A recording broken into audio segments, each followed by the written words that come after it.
రాష్ట్రం విడిపోవడానికి కూడా కారణం గోదావరి జిల్లాలో పచ్చదనమే. ఆ శాపం తగిలేసినట్టుంది.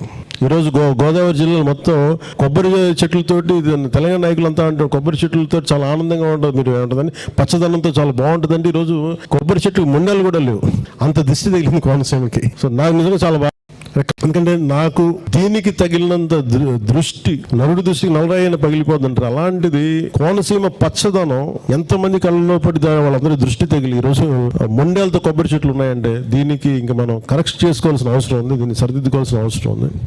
Cinema hero Andhra Pradesh deputy CM Pawan Kalyan Telangana రాష్ట్రం గురించి, తెలంగాణ ప్రజల్ని అగౌరవపరిచే విధంగా మాట్లాడటం అనేది చాలా బాధాకరం. గతంలో సినిమాలు ఆడేటప్పుడు తెలంగాణ రాష్ట్రం అంటే నాకు అపారమైన ప్రేమ ఉంది, అపారమైన గౌరవం ఉందని మాట్లాడిన నువ్వు ఈ రోజు ఆంధ్రప్రదేశ్ కి డిప్యూటీ సీఎం కాగానే మతి స్థిమితం కోల్పోయి నీ స్వార్థ రాజకీయాల కోసం తెలంగాణ రాష్ట్రం గురించి ఈ రకంగా మాట్లాడడం అనేది చాలా బాధాకరము. నువ్వు నిజంగా నీకు సిగ్గుంటే నువ్వు మాట్లాడిన మాటలకి కుటుంబ సమేతంగా తెలంగాణ రాష్ట్రాన్ని విడిచిపెట్టి వెళ్లి ఆంధ్రప్రదేశ్ లోనే ఉండు. నువ్వు కనీసం సోయి లేకుండా తెలంగాణ ప్రజలు అత్యధిక నీ సినిమాలు చూసి నిన్ను గౌరవిస్తుంటే బలుపుతోటి ఈ రోజు తెలంగాణ రాష్ట్రం గురించి ఈ రకంగా మాట్లాడడం అనేది చాలా దురదృష్టవశాతము. నువ్వు ఇదే రకంగా నీ వైఖరికి నువ్వు తెలంగాణ ప్రజలకి, తెలంగాణ రాష్ట్రంలో ఉన్న ప్రతి ఒక్కరికి క్షమాపణ చెప్పకపోతే తెలంగాణ రాష్ట్రంలో నీ సినిమాలు ఆడనివ్వము. నువ్వు రేపు పొద్దున తెలంగాణ రాష్ట్రంలో తిరుగుతే నిన్ను పరిగెత్తించి తెలంగాణ రాష్ట్రంకి వెళ్ళి కూడా తెలంగాణ యువత, తెలంగాణ ప్రజలు తరిమి కొట్టే పరిస్థితి ఏర్పడుతుందని చెప్పి పవన్ కళ్యాణ్ హెచ్చరిస్తున్నా. కానీ ఈ విధంగా మాట్లాడి దాదాపు 13 సంవత్సరాలు అయిపోయింది. తెలంగాణ 13 సంవత్సరంలో పడుతున్నది. ఈ సమయంలో మా తెలంగాణను అవమానపరచొద్దని పవన్ కళ్యాణ్ గారు బేషరతుగా క్షమాపణ చెప్పితేనే తెలంగాణ ప్రజలు క్షమిస్తారు. క్షమాపణ చెప్పకపోతే ఎవ్వరు కూడా, చిరంజీవి గారికి సంబంధం లేదు. Chiranjeevi is a super man. ఆయన ఎప్పుడు కూడా వివాదాలకు దూరంగా ఉంటారు. పవన్ కళ్యాణ్ కొత్తగా రాజకీయాలకు వచ్చి డిప్యూటీ సీఎం కాగానే తెలిసి తెలియకనే మాట్లాడిండో, మరి కావాలని తెలంగాణ వాళ్ళని అవమానపరచాలనుకుండో ఏమనుకుండో గానీ దానికి క్షమాపణ చెప్తే కనీసం ఆయన సినిమా 1-2 రోజులన్నా ఆడుతుంది. చెప్పకపోతే ఎక్కడ కూడా తెలంగాణ థియేటర్లలో సినిమాలు రిలీజ్ కావు. సినిమాటోగ్రఫీ మినిస్టర్ గా నేను చెప్తున్నా ఈ మాట. తెలంగాణ వాళ్ళ దిష్టి దాకిచ్చినానికే నరదిష్టి అంట. తెలంగాణ వాళ్ళంటే మనమంతా నరదిష్టి పెట్టినానికి అంటే కోనసీమ అంటే గోదావరి ఏరియా అంతా కొబ్బరి చెట్లకి మొండం లేకుండే. అంటే మా కళ్ళు ఇంత చెడ్డ కళ్ళు అని చెప్పి ఆయన చెప్పడం జరిగింది.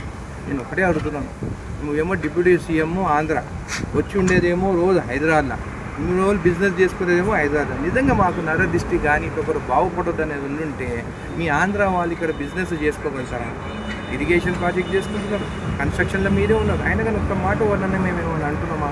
బిజినెస్ చేసుకున్నాము, ఫ్రెండ్లీగా ఉన్నాము. అట్లాంటి ఈరోజు నువ్వు ఒక ఇంత పెద్ద మంచివి నువ్వు ఇట్లా మా తెలంగాణ ప్రజల గురించి, తెలంగాణ గురించి మాట్లాడడం తప్పు, నేరం. నువ్వు క్షమాపణ చెప్పాల్సిందే అని చెప్పి కూడా నేను తెలియజేస్తున్నాను.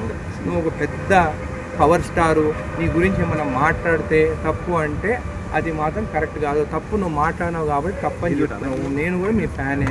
మొన్న రీసెంట్ మూవీ కూడా ఫ్లాప్ అయిన మూవీ కూడా నీది అట్లీస్ట్ ప్రొడ్యూసర్ అయినా బాగుపడాలని చెప్పేసి ఇక్కడ 800 రూపాయలు టికెట్ పెంచితే కూడా నేను కూడా పోయి నీ మూవీ చూస్తాను. కానీ ఈరోజు నువ్వు సెంటిమెంట్గా మా తెలంగాణ వాళ్ళ గురించి మాట్లాడితే మాత్రం కరెక్ట్ కాదు. ఎందుకు మళ్ళీ హైదరాబాద్లో ఆస్తులు కొనుక్కుంటున్నావు? మాది నరదిష్టి అంటున్నావు కదా, మరి మీరు బాగుపడితే మేము చూడలేము కదా, ఎందుకు హైదరాబాద్ ఆస్తులు కొనుక్కుంటున్నావు? అన్నీ అమ్మేసుకొని పోయి విజయవాడలో ఉండరాదా? నీకు ఇక్కడ ఏం పని అని చెప్పి నేను చెప్తున్నాను. 2024లో పొత్తు పెట్టుకున్నావు. నువ్వు సింగిల్గా పోయి ఉంటే నీ పరిస్థితి ఏందో అందరికి తెలుస్తుండే. నువ్వు సింగిల్గా పోలేదు, మళ్ళీ చంద్రబాబు నాయుడుని పట్టుకొని అయినవు. ఒక మెగాస్టార్ చిరంజీవి గారి తమ్ముడిగా ఆయన పేరు చెప్పుకుంటేనే నీకు స్థానం ఉన్నది. నిజంగా మెగాస్టార్ చిరంజీవి గారు లేకుంటే నువ్వు యాక్టర్ అయ్యేదా? నువ్వు ఎప్పుడైతే మాట్లాడినావో తెలంగాణ వాళ్ళ గురించి మాది నరదిష్టి, మా కళ్ళు పడే గోదావరి అంతా నాశనం అయిపోయిందని చెప్పి మాట్లాడడం మాత్రం కరెక్ట్ కాదు. అట్లా మాట్లాడినప్పుడు నీకు కూడా చిత్తశుద్ధి ఉంటే నువ్వు హైదరాబాద్ ఆస్తులన్నీ అమ్ముకొని పోయి విజయవాడలో నీకు అంత ప్రేమ ఉంటే ఎందుకు హైదరాబాద్లో ఉంటున్నావు? అక్కడ నుండి 24 గంటలు సేవ చేయి. ఇంకోటి కూడా అంటున్నాను, వచ్చే ఎలక్షన్లో 15 ఏళ్ళ తర్వాత నేను సీఎం అవుతాను అన్నావు. నేను ఒక నార్మల్ ఎవ్వరిది సపోర్ట్ లేకుండా జడ్చల ప్రజల సపోర్ట్ ఎమ్మెల్యే నేనే 10 ఏళ్ళ తర్వాత నేను కూడా సీఎం క్యాండిడేట్ కావచ్చు అని అన్నాను. నువ్వు ఇంకా 15 ఏళ్ళు అంటే నీకు 70 ఏళ్ళు అయినాక సీఎం అవుతాను. చేసేది ఏముంటుంది ఇంకా 70 ఏళ్ళకి అయితే? వచ్చే ఎలక్షన్లో నేను ఇండివిజువల్గా నిలబడి రాదా? నేను కూడా ఒక ఫ్యాన్గా చెప్తున్నాను నీకు, నీ ఫ్యాన్లు కూడా అదే మాట్లాడుతున్నారు. ఎందుకు ఒకరితో పొత్తు? ఇండివిజువల్ నిలబడి గెలువు. నేను కూడా చెప్తున్నాము, మా నరదిష్టి ఉండదు, నువ్వు కావాలనే కోరుకుంటాం మేము. కాబట్టి పవన్ కళ్యాణ్ గారు క్షమాపణ చెప్పాల్సిందే. మా తెలంగాణ వాళ్ళ గురించి మాట్లాడొద్దు, మేము మీ గురించి ఎక్కడ మాట్లాడుతున్నాము. మీరు వచ్చి తల దాచుకునేదేమో ఇక్కడ, అక్కడ జగన్ సీఎం అయితేనేమో మీ మనుషులు టీడీపీ, జనసేన, బీజేపీ వాళ్ళు వచ్చి హైదరాబాద్లో ఉంటారు. అక్కడ మీరు సీఎం అయితేనేమో వైఎస్ఆర్సీపీ వాళ్ళు వచ్చేసి ఇక్కడ తల దాచుకుంటారు. అరే మీకు దాచుకునే దానికి హైదరాబాదు, మీ బిజినెస్ కోసమే హైదరాబాదు. కానీ తెలంగాణ వాళ్ళ కళ్ళు మాత్రము మేము నరదృష్టి పెడతామని చెప్పి మాట్లాడేది మాత్రం కరెక్ట్ కాదు. మీరు క్షమాపణ చెప్పాల్సిందే. లేకుంటే హైదరాబాద్ ఎందుకు ఆస్తులు కొనుక్కుంటున్నావు? ఇప్పుడే కొనుక్కుంటున్నావు కదా, ఆస్తులన్నీ ఎక్కడి నుంచి వచ్చి అప్పులన్నీ తీరినాయంట కదా అని అందరు ప్రజలు అంటున్నారు. అయినా కానీ యాజ్ అ ఫ్యాన్ మీ కుటుంబం బాగుండాలని చెప్పి, మీ కుటుంబంలో కూడా అందరూ తెలంగాణ వాళ్ళని పెళ్లి చేసుకున్నారు కదా. రామ్ చరణ్ ఎవరు చేసుకున్నారు? తెలంగాణ అమ్మాయి.